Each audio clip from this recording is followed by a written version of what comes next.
The Food is Not Rubbish project has realised and brought together a number of factors that are important in schools, all around different elements of food waste. So we've got to take into account composting, you've got the regulations of what needs to be done from a contract point of view, you've got improvement of health of children, adjusting the menu so they'll be happy to eat the food and not waste it.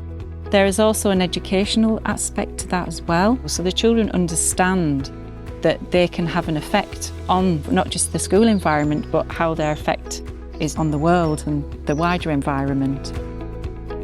It's a big problem across the UK, food waste in schools at lunchtime. There are millions of school meals served each day. And when you look at the energy and resources that it takes, then that's a lot of waste, water, land, if the children are not eating their food. And there's also the factor that the children are not having their nutritious, balanced school meal. So we wanted to look at different aspects. And so what we decided to do was focus on 2 of the schools, and we wanted to see the ideas from the children as to what they think would work to reduce the school waste.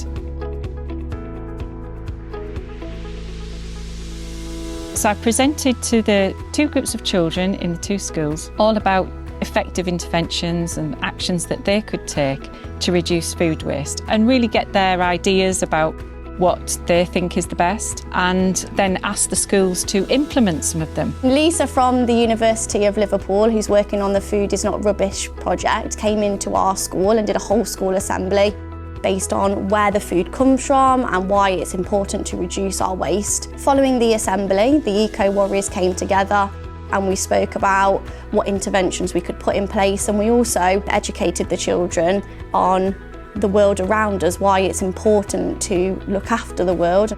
With the help of Lisa, they've come up with a clean plate initiative.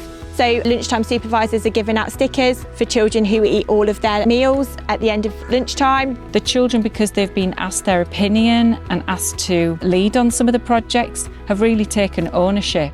And that also gives you longevity when the children are invested into what we're doing in schools. We've identified that food waste is a problem at our school. It started with the school council weighing out the food waste, and it was a staggering 80 kilograms per week was wasted in food waste. It's really important for the schools, once they observe they have a lot of food waste, is weighing the food, having a look what's in the food waste, and also looking at what days are producing the most waste. And then that in turn can feed back with the caterers, and so trying to make adjustments so the children will eat more of that food as well. We've done work with our kitchen staff about appropriate menus and that they are actually tailored to what our children will eat, and hopefully by that we can help to reduce the food waste as well.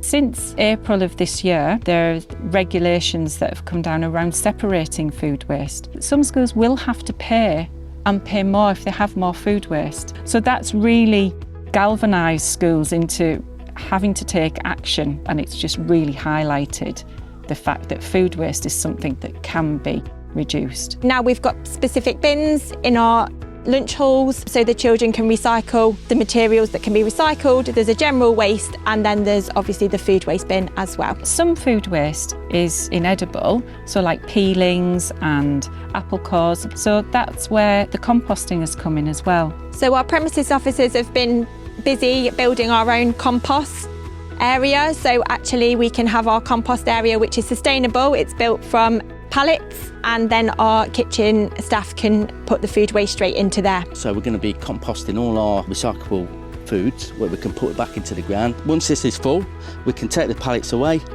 get the compost as you need, and we can reuse it. So hopefully next year we'll be taking this back down and planting some plants. We love composting because compost turns into soil and helps plants grow.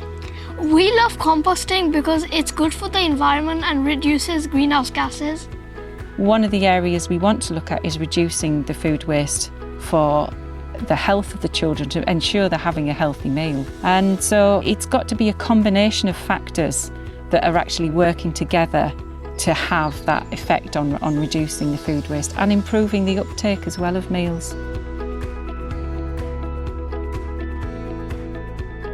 I think it's really important that we educate the school because then they can educate people at home. So it's that community, we are looking after our world, but also it's making sure that the children understand that when they've left, their children are going to be trying to look after this world as well. So it's really important that we educate everyone. This project has just been the beginning, and the schools are really confident that this will be taken forward. They're looking at integrating the issues across their curriculum, so it becomes embedded in the school, and that's what we want.